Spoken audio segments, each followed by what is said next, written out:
I built a decentralized tip jar dApp completely from scratch. It allows users to send ETH or other ERC-20 tokens directly to a wallet with a custom success message, all happening on chain. In this video, I'll show you how I built it, from the Solidity smart contract to the React front end and the wallet integration. You'll see the challenges I faced, like broken wallet connections and ERC-20 quirks, how I solved them, and in the end, I'll give you a quick live demo of the final working project. So let's jump in and break it down. So this started out as me just wanting to make an ETH tip jar, and then once I started that, I was like, hey, this would be cool if it would accept ERC-20 tokens. I'm looking at things that I have in my wallet, and I'd be like, this would be cool for people to be able to send Chainlink or something like that. So I started adding that support, and then that evolved into, hey, this is actually working. I want to build a full front end for it, and that turned into a full stack dApp with a back end, front end, full wallet integration, and what ended up now being a completely working project. Here's the project folder structure. I have all this stuff on GitHub. I'm not going to go so deep into the code on this. I want to give an overall summary of the app and what it does. So starting off with the Solidity contract, the first main things I had to do was to separate the ETH tips from the ERC-20 tips. So the first main function I have is to get plain ETH tips. And this first one, the receive, is a fallback function. This serves as a catch-all for all ETH transfers, something that doesn't react with the front end. It just sends money into this address. It's how it handles it. And then the next function for the tip is the main entry point for ETH tips with a custom message. And then both of these emit the tip received event that you can track in Etherscan, so I can see when, things came through. One other thing to note is that on the ETH tips, it tracks total tips, and then on the ERC-20, the tip tokens, it tracks, total tips by token, and then user tips. So if I wanted to do like a leaderboard or something in the future for people who sent the most money, you could track that by wallet addresses. And then, so same thing I had to do withdraw ETH function and withdraw token functions. Again, we don't want to go too deep into this. And then the only other thing that I had was only owner can call this function and only owner can withdraw. Once I had this smart contract built, I did all my testing. Like I've shown in other videos, I used Foundry, and on this project, I was able to fully use Sepolia. I deployed this whole project to the Sepolia network. I was testing everything with Etherscan on the front end until I had sussed out all the various things that I wanted to have in the contract. And again, once I started testing this through, I had a couple different iterations of how it shook out. There was things that I wanted to track that weren't in there originally. So this was a whole process, just getting this to the phase that it was ready to move on to the front end. Once I decided that I wanted to do a front end, I had to build it out. What ended up working in the end was using React, Vite, and Wagmi for the front end to connect everything all together. This was the most JavaScript I've ever had to write, so I had to vibe code my way through it a little bit. I will say the vibes got pretty thick. I had sunglasses on the whole time. I was smoking a fatty. I was wearing a Hawaiian shirt. I said bruh and like multiple times in a sentence. I had some crystals to help the vibes just emit even more intensely, so my code editor could just seep in the vibes, bro. It was deep. Okay. No, but seriously, this is what's amazing about this current time is I could use the tools at my hand to help me integrate a front end and figure it out, even though I have been more focusing on the back end side of things currently. So it was really exciting for me to see everything that I had done on the back end come to life and to be able to integrate it all together. Before I moved into this more in-depth front end, I tried to do a vanilla version with just HTML, CSS, and JavaScript, and I was using Ethers.js. I got everything to work perfectly, but then when I tried to put it into mobile, it didn't really have the same functionality. I was kind of bummed that users could only use MetaMask because that's what I embedded into it. So that led me down the trail of, okay, what can I use? And then it was Wallet Connect, and then, okay, how do I connect all those pieces together? So if I can try to explain how they all work together fairly quickly, React is like the UI framework for everything. Vite is the dev server and the bundler for everything. So when I was testing, Vite was used. It would create a local display in my browser that I could use, and any changes I would make, it would render them, and I could see what was happening. And then after you deploy it to a site like Netlify, it's what it's using to bundle everything together. So it's used when I'm developing, and then it was also used to kind of package everything together once all the files were done. The way I understand it, Wagmi is basically the interface between React and the EVM and the chains, like the Ethereum layer. It's also how Web3 Model taps in and integrates with everything else. So the first part of this JavaScript file is just setting all these configs up between Web3 Model, Wagmi, the React interactions, all that stuff. Here is where I put my success messages after tipping. I just created a bunch that every time someone sends a tip, it has a little bit of a different funny message that it'll send to the user. Before I go over this, the main component is the tip form, which is basically once you connect your wallet, a form will drop up. It has the amount you want to send, the message that you want to send to me, and then the token that you want to send. This bottom section here is just the basic user interface. For the main one I built out first was for when the wallet was actually connected. On the styling side of it, for my CSS file, nothing too crazy with that. I got a basic template going, and then I kind of tweaked it as I went. This just has all the stuff for the container, the headings. I had to add in, what was the other thing we had to do? Some tweaks on the responsive tweaks for mobile. We had to add some of this in. The way it was transferring over, the boxes were different, this, that. I had to scale things a little bit differently.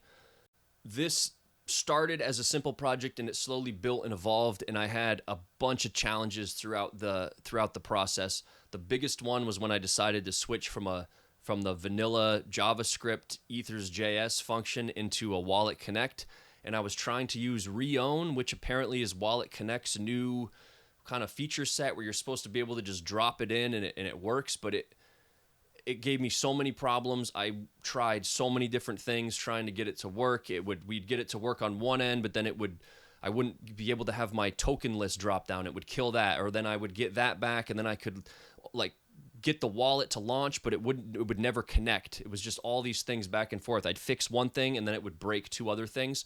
So it was this constant thing of chasing my tail around, and finally I just was, I had to scratch Reown, and then that's when I kind of went through with through my AI chat and troubleshooting steps and found this method, which is what I tried before, a simplified version of Wagmi and Web3 Model, and building it out direct, all within my code. The fallback and user interface, once I went to mobile, certain wallets weren't connecting the exact way that I wanted them to, and I just wanted a way for people to just interact with the tip jar on their phones, basically. So, I mean, I know me with crypto, how I usually do it is I just copy the address and then go to my wallet and send to the address. So I wanted that. It's not as slick on the front end, which I was kind of bummed about because I loved the way my tip form was, but I needed this to be usable in the real world. So we did this fallback manual tip component where we embedded a QR code and a manual copy address feature that is the first page that you go to. And then when you connect the wallet, it will launch into the tip form page that I just went over before.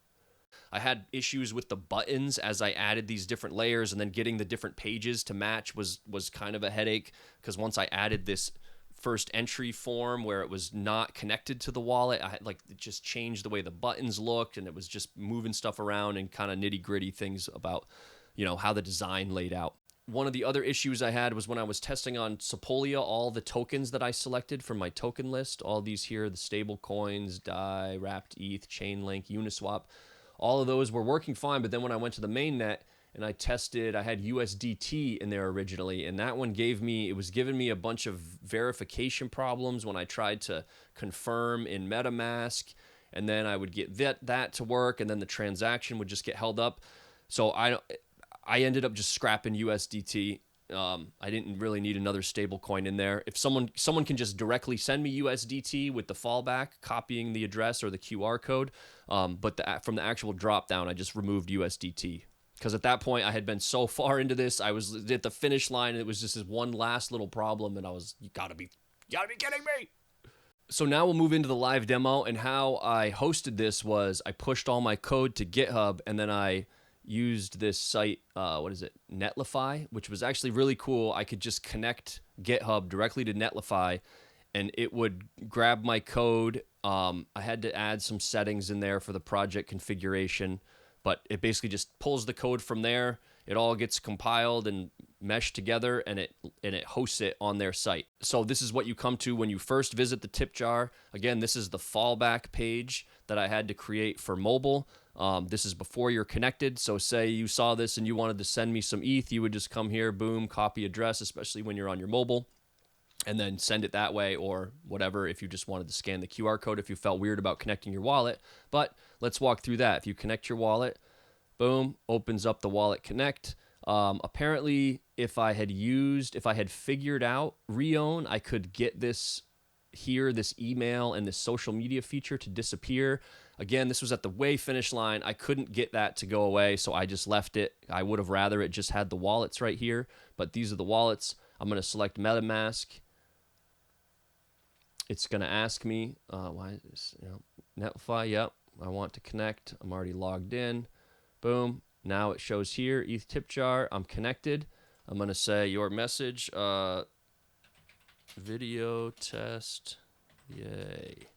All right, and then I'm going to send 0.001. I'll send ETH just for this, but here's my drop down where I could select whatever token. If you wanted to send any other token outside of this, you would just send it on that first page.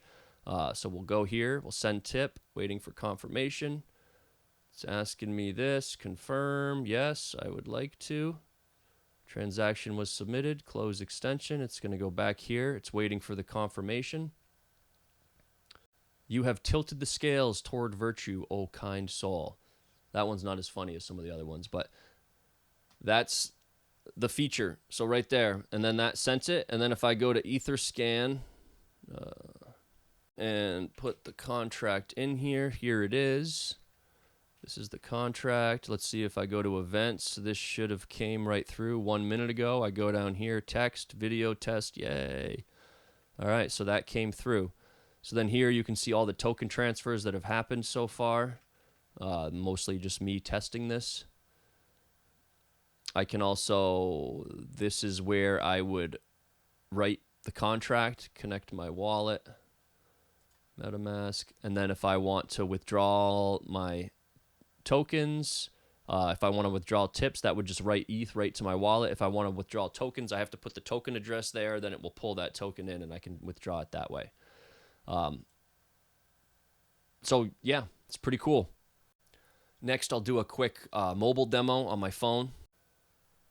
So this is what it looks like when you first launch. Again, this comes up with the fallback page. You could just copy the address. It shows copied right there. Then you could go paste that in your wallet. Or you can connect wallet here. I'm going to do my Coinbase wallet. So let's see. Base should show up right there. Boom. It's going to open this up. I'm going to do open Coinbase wallet because I'm already signed in. Face ID. Gives me a prompt to allow. Boom. Will not be able to move funds without your permission. Allow. Now I'm connected. Done. I can go back to this and now see it shows connected with my address. I can say mobile test. This, let's send again. I'll just do 0.001 ETH. We're going to select ETH from the drop down. No, sorry, ETH. What happened here? It got zoomed in. So boom, I'm going to do that. I'm going to send tip. It's going to open up here. It's going to ask if I want to. I am going to confirm. Head back to your previous app or browser. Waiting for confirmation. And there we go. Balance has been restored. The tip jar thanks you.